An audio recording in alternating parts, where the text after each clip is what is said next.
I, 48M, have been dating my girlfriend Kelly, 50F, for nearly 2 years. We are currently on vacation with her son Ryan, 23M, and his girlfriend Emily, 23F, as well as my sister, Bill, niece, and her boyfriend. To preface this, I know Ryan very well. I've known him for nearly a decade now. I was his coach in high school and we grew very, very close. He is practically a son to me. He's also been dating Emily since high school. When we were planning this trip, Kelly said that Ryan wasn't allowed to share a room with Emily. I thought she was joking, but she was not. I know Ryan is sexually active, and I've known by word of his mouth since he was a teenager. I said fine, and the technical plans were that Ryan and my niece's boyfriend would share a room, and my niece and Emily would share a room. Obviously that room arrangement wasn't going to last. Everyone was fine with the technical room arrangement. The girls even had a slumber party one of the first nights. Ryan picked up that this was just to appease Kelly. I handed him his keys and said give the second one to whoever, and he immediately gave it to Emily. My niece did the same in giving her spare key to her boyfriend. This is exactly what everyone thought would happen. Anyway, somehow Ryan had left his wallet in our room last night. Instead of bringing it to him at breakfast or knocking on his door or even shooting him a text, Kelly used the key in it to walk into his room. She saw things she didn't want to see. To be fair, they weren't having sex. What was described to me was that they were both nude, covered up at least on their bottom halves, but they were snuggled up and he was running his fingers on her back. This sounds like how most loving couples are after having sex. She was in hysterics. She refused to come to breakfast. I told her that was fine, but she wasn't going to make this a big deal on our vacation. Emily very sweetly apologized to me and said she knows how Kelly can be, which frankly made me feel terrible. When I went to retrieve Kelly from the room, she was still in a mood. She expressed to me how upset she was, and I told her be thankful all she saw was the snuggling and not the actual act. That made her really upset, and I told her she was overreacting. Ryan is an adult who has been with the same woman for years. She has confided in me before that she doesn't like Emily, but frankly I've never seen her do anything wrong. She's a bit punky and Ryan is a bit more preppy, but she's a sweet person who cares deeply for Ryan and vice versa. She called me every name in the book when I told her she was overreacting. She called him a child and accused me of taking Emily's side over her. I'm genuinely concerned. I've even considered the possibility that she forgot to bring some mood-regulating medication because I have never seen her act like this, and I'm being shunned by her for being an asshole. Currently we're all sitting on the beach while Kelly mopes inside. Update. First and foremost, thank you to everyone who commented. I appreciated the helpful comments and was entertained by the less helpful ones. Even if I didn't reply, I did read every single one. Before I get started, there are a few things I wanted to clear up. I know Kelly is mentally ill, however in the nearly 2 years we've been together I never really noticed anything particularly concerning. Her relationship with Ryan has gotten a lot better both from what I can see and from what Ryan and I have talked about. As for her relationship with Emily, she was never particularly rude to her, but they've also never been close. Kelly is in regular therapy and is medicated for mood regulation. Additionally, I am very, very careful when it comes to enabling behavior for anyone, including Kelly. The reason I took her comment about them staying in separate rooms as a joke is because I genuinely thought it was a joke. That was a ridiculous statement to make. I was sitting at my desk booking the rooms, she had made that comment, I chuckled, and then we started talking about something else. I had no reason to believe that she genuinely felt that way. When she reminded me of her rule in the hotel lobby, I looked at her like she was crazy. She didn't make a scene, and frankly I was exhausted, so I just gave up and handed people the pairs of keycards and told them to do whatever they wanted, and within the hour I was asleep on the beach. I spoke to Ryan before anyone else, apologizing on Kelly's behalf. Since I've known him the longest of the young couple, I figured it'd be easier to talk to him. He was surprisingly understanding of the situation, and apologized back to me for starting this whole thing, which I let him know was a ridiculous thing to apologize for. Before I even had the chance, he himself brought up emotional incest, and said that that was something she was really bad about when he was a teenager and still needed to work on now that he was an adult out of the house. I spoke with Emily and the conversation went similarly. Ryan has always been very strict on his boundaries surrounding how his mother treats Emily, usually leaving her alone for a few days or weeks until she is able to be respectful towards her again. When I asked them both if they knew why Emily was disliked by Kelly, neither of them knew exactly. Emily did suggest that right before Ryan moved out, Kelly had walked in on them actually having sex. Her reaction was even more extreme than this one.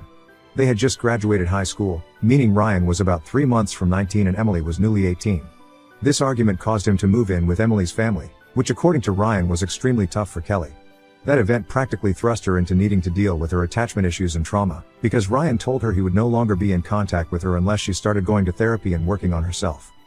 The day of the post, Kelly was able to get an emergency appointment with her therapist. After that, she had calmed down significantly and I was able to actually talk to her. While the whole talk was far too personal for me to go into detail about, I want to talk about a few points. The first thing I asked was what the actual hell was going on. While her unhealthy attachment to her son is at play, She told me the situation was triggering and sent her spiraling, then referenced the circumstances regarding Ryan moving out, which we had never spoken about before. She has a lot of trauma surrounding being a single mother, and certainly has abandonment issues. Ryan's father was a brief, few-week fling who she thought would want to stay with her to raise a baby, and ended up leaving her alone.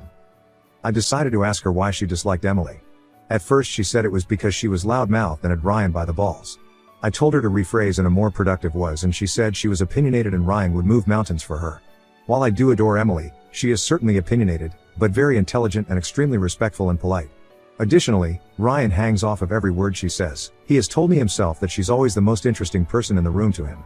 That's not to say that both of them are perfect. In fact, I saw them bicker about a plate of fruit yesterday, but they are both great together. I told Kelly she should be proud that she raised a son that loves and appreciates his significant other so much that he has openly admitted that he would do anything for her. That lightened up her mood significantly. Funny enough, her therapist suggested she to talk to her primary care doctor or OB/GYN about menopause, which was what another commenter suggested. Her therapist suggested her medication may need to be adjusted if that's the case, as the extreme reaction was frankly out of character, and there have been other mood-related issues she's been dealing with. Initially I was not going to ask about what medication she forgot.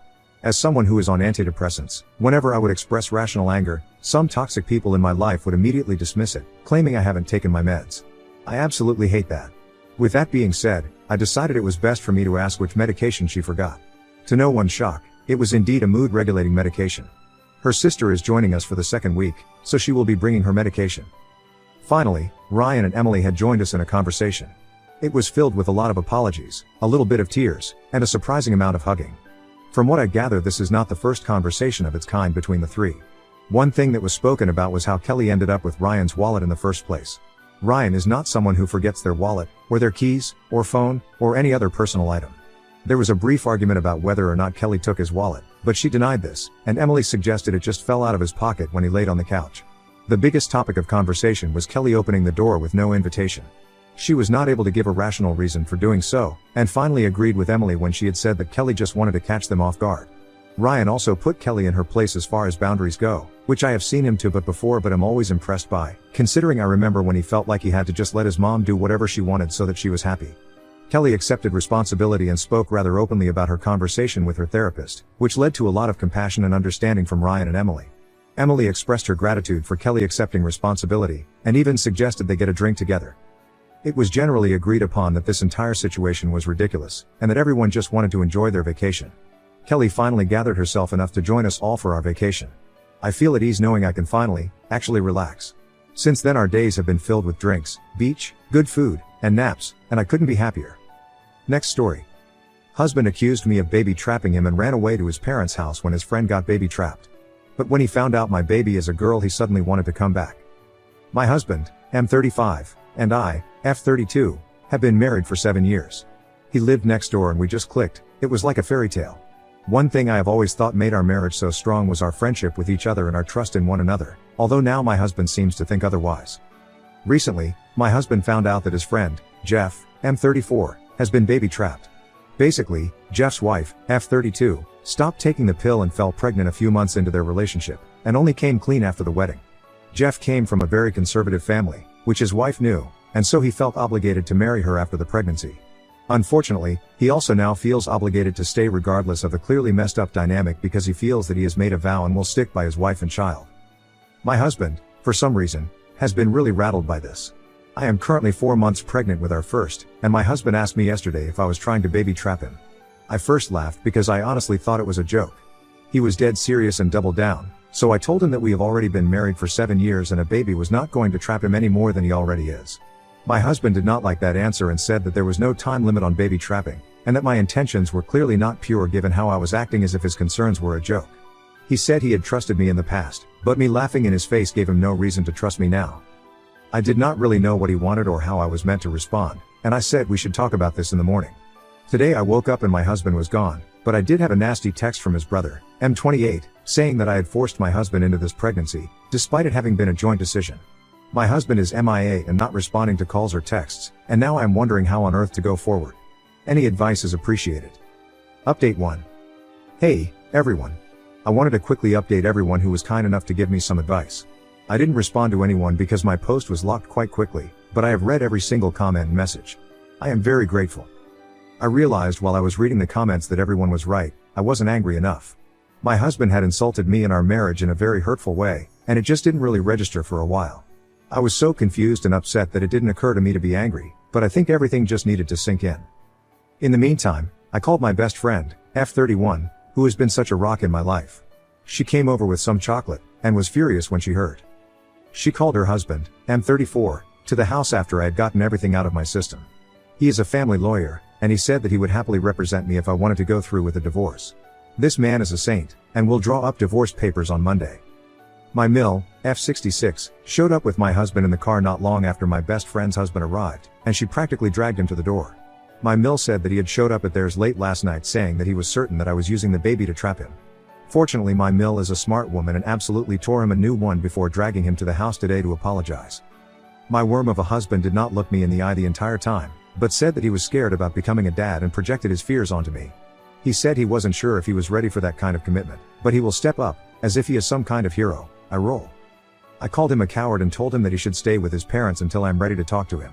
I didn't want to say anything about the divorce papers because I didn't know what his reaction would be, but he will find out soon enough. I also showed my mill the text from my bill, and her face was like a storm cloud. I don't know what will happen there, but I am sure it will be bad. For now, I am exhausted and just want to curl up and cry. My best friend has said she'll spend the night with me and we can watch silly movies. I have also made an appointment with a therapist for next week, but for now, I just need to rest. I am exhausted and devastated that my marriage has come crumbling down. Sorry for the sad ending, everyone. Update 2. Thank you to everyone for all the messages and kind pieces of advice. I have received so many requests for an update, so I thought I would quickly post and let you all know how I am doing. Overall, everything has settled a little bit. In good news, I had a scan with a doctor, my mill attended with me, and the baby is happy and healthy. I finally found out the gender. I am having a little girl. I am over the moon. My mill was a gem, and was so touched that I had included her in the scan. She is very excited to be a granny. On that note, my mill organized a family lunch a couple of days after the scan. I was a little reluctant, but I knew that she had good intentions and wouldn't do anything to make matters worse. When I arrived, my husband and Bill were there, along with my Phil, M70, and Mill. It was quite awkward until my Mill asked if anyone had anything to say. My Bill spoke first and apologized for his awful text, saying that he was swept up in the moment and wanted to support his brother. I explained how hurtful it had been to receive such a nasty and vindictive message, and that he knew as well as anyone that my husband and I had been trying for almost a year. He hung his head and mumbled something. That was pretty much the last I heard out of him for the afternoon. Next, my Mill looked quite pointedly at my husband, but he actively avoided anyone's eyes. Eventually she spoke up and announced that my husband would no longer be welcome to stay in their house. She said that she was ashamed to have her son behave the way that he has, and that she would prefer to make space for her granddaughter rather than have some lowlife hanging around. My husband had opened up his mouth to say something earlier, but his eyes lit up when she said granddaughter. My husband had always wanted a girl and he was suddenly in tears saying that he was so pleased to hear the gender. My husband was suddenly wanting to touch my belly and asked if he could come home and paint the nursery. I told him in no uncertain terms that he was not welcome and that he had destroyed any trust I had in him. I told him that if I took him back, I would be worried that he would disappear at any kind of big news and that I couldn't have someone at my side who balked at the first chance. He asked me if I was telling him it was over, and I point blank told him that I had engaged a lawyer. My husband was kind of frantic, but I felt so calm, like someone had put a blanket over me in the situation. Normally I am a big crier, but I felt so removed from everything. My husband said that this was not fair. He had shown a little bit of panic and suddenly I am throwing away our life and denying him his daughter. My Phil reminded him that this is the same baby he felt trapped by no more than 2 weeks ago. My husband said it was a mistake and he was stressed, but my Mill asked him how he thought I felt. She asked him to imagine being so vulnerable and giving up your body to grow a family, and suddenly the one person you trust is accusing you of terrible things. He said it was a mistake and he projected his fears onto me. I told my husband that I felt so broken when he left because I had all these dreams of a beautiful family which came crashing down in an instant. My husband said that he wanted those things with me and he wanted our baby girl, but that he let the panic overwhelm him. I told him that wasn't a good enough excuse for what he put me through, and that he certainly didn't seem panicked when his mom had to drag him to my door to apologize. He didn't have much of an answer other than to say that he was ready now and wanted our girl. In all of this, in all the times he told me he wanted me and our baby, he never once apologized properly. After a very, very long discussion, the lunch wrapped up and my Mill stood by what she had said about my husband not being welcome. He asked again if he could come home with me, and I told him that it was my house. I owned the house before we married, and it was going to be a safe space for me. That is to say, he is not welcome. As far as I know, he is staying at some hotel. Finally, he was served divorce papers at work on Friday. My bestie's husband drafted them earlier, but I wanted to wait until I had thought it all through. I received a few missed calls and crying voicemails asking if I was really throwing away our family, but I did not respond. He even took a crying selfie sitting in his car, which my bestie laughed at quite a bit. My Mill called me when she heard, and told me that I am making the right decision. She said she never wanted my marriage to end this way or for her son to be so callous, but she said she is here for my baby and I, and that we will always be family. She even tried to apologize on my husband's behalf, but I told her that was not necessary. At the end of the day, his actions are his to own. My best friend has been around all weekend and we went baby clothes shopping for a little bit of sunshine in all of this. She has been such a rock, and her husband has helped so much with the process. I don't know what will happen next, but I feel much calmer and like I am making the right decision. I will update again if anything major or exciting happens, but for now, I just want to get through all of this and hopefully come out with a beautiful baby girl. Wish us luck.